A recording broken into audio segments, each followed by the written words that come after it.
नमस्कार, मैं मनीष साहब देख रहे हैं 1 न्यूज़ 24।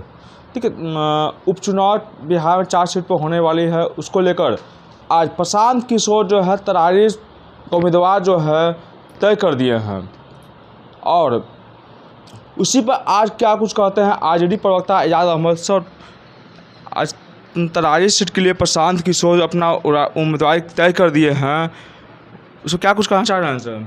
कहना कुछ नहीं है, भाजपा का उम्मीदवार है, प्रशांत किशोर का ब्रांड है। प्रशांत किशोर भाजपा के द्वारा प्रायोजित पार्टी बनाए हैं और भाजपा के द्वारा जो जो बातें कही जा रही है उसको अक्षरशः लागू कर रहे हैं, क्योंकि उनको पता है कि बिहार में भाजपा का स्कोप नहीं है और भाजपा को भी पता है कि बिहार में जब तेजस्वी जी के सामने नरेंद्र मोदी और नीतीश कुमार नहीं टिक पा रहे हैं तो ये लोग कहाँ से टिकेंगे। इसीलिए ये लोग तिकड़म की राजनीति कर रहे हैं, लेकिन तिकड़म की राजनीति बिहार के लोग पसंद नहीं करते हैं। बिहार के लोग सीधे साधे हैं, सीधा साधा बात सुनना चाहते हैं और सीधे वार करते हैं।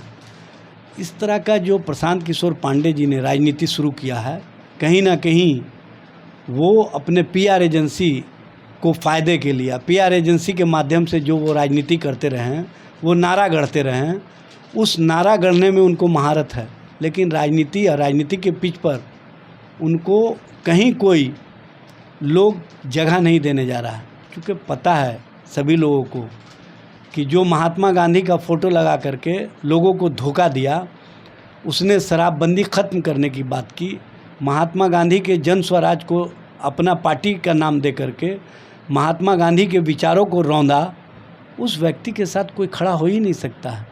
जिस दिन उन्होंने 2 अक्टूबर को पार्टी बनाया, उदय हुआ और उसी दिन अस्त भी हो गया। और वो कहते थे कि हम जाति की राजनीति नहीं करते हैं, बिहार की राजनीति करते हैं, समाज की राजनीति करते हैं। उन्होंने जब अपना कार्यकारी अध्यक्ष घोषित किया, पावर उनको अपने हाथ में रखना था, इसीलिए कार्यकारी अध्यक्ष घोषित किया। तो उन्होंने परिचय किस तरह से कराया कि पढ़ा लिखा एक इंसान है जो दलित समाज से आता है। एक नमूना को मैं आपके सामने ला रहा हूँ और ये नमूना हमारे कार्यकारी अध्यक्ष बने। आपने दलित समाज को अपमानित करने का काम किया, पढ़ा लिखा व्यक्ति को अपमानित करने का काम किया, उनको नमूना बोल करके। इस तरह की राजनीति, इस तरह की सोच दलित समाज के प्रति कहीं से उचित नहीं है। लोग कहीं ना कहीं जब सवाल कर रहे हैं तो इनके पास जवाब नहीं होता है, जवाब होगा भी नहीं, क्योंकि आपने जो गलती की है, क्योंकि आपको दम था। आप तो कहते थे पहले कि 1 करोड़ लोगों के साथ हम नई पार्टी लॉन्च करने जा रहे हैं, और आपने लॉन्च कहाँ किया? वेटनरी कॉलेज मैदान में 2 से 2.5 हज़ार, वो भी लदुआ भीड़ जो कहीं ना कहीं लाद करके लाए गए थे। उन भीड़ के सहारे आप बिहार में परिवर्तन का सपना देख रहे हैं, क्योंकि आप जो सपना देख रहे थे उस सपना को बिहार की जनता ने चकनाचूर कर दिया और आपको भी एहसास हो गया है।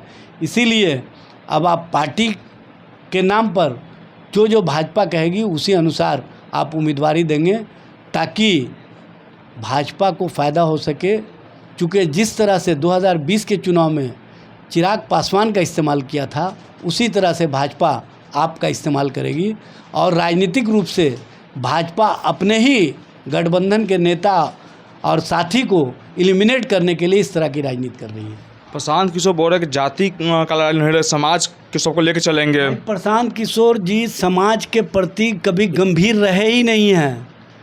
वो महिलाओं का जब सम्मेलन बुलाते हैं तो एक भी महिला कार्यकर्ता का नाम वो नहीं लेते हैं, लेकिन अपनी पत्नी का इंट्रोड्यूस 10 मिनट तक कराने का काम करते हैं। उसका क्या योगदान है?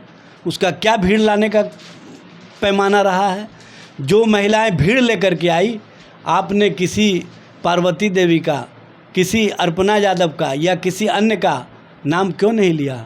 आपने अपनी पत्नी का नाम लिया, अपनी पत्नी का तारीफ़ किया। इसी समझ में आता है कि आपकी राजनीति सिर्फ़ और सिर्फ अपने परिवार को राजनीतिक रूप से मजबूत करना, अपने आप को, जो आपका पीआर एजेंसी चलता है आईपैक, उसको मजबूत करना और उसी के माध्यम से कहीं ना कहीं राजनीतिक नारे गढ़ करके अपने आप को कहीं सेटल कर लेना। यही राजनीतिक आपका सोच है। इसी सोच के तहत आपका जो भाजपा प्रयोग कर रही है, आप प्रयोग हो रहे हैं। प्रशांत किशोर ये भी बोले हैं कि नवंबर को जो उपचुनाव का रिजल्ट आने वाला है उससे सभी पार्टी को सफाया हो जाएगा। भाई पहले तो अपना वजूद बचा लें।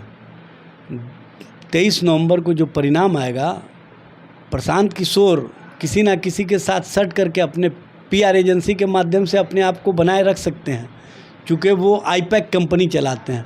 लेकिन उनकी पार्टी का नाम इस उपचुनाव के बाद लोग लेना भी पसंद नहीं करेंगे। अच्छा, उपचुनाव आ रहा है सर, ये बताइए आप पार्टी जो है आप कहाँ देखते हैं, कितनी सीट पर आप लोग लड़ रहे हैं? हम लोग चारों सीट जीतेंगे। इंडिया गठबंधन, महागठबंधन और तेजस्वी जी के नेतृत्व में बिहार की जनता का जो विश्वास है, समर्थन है, वो हमारे प्रति है।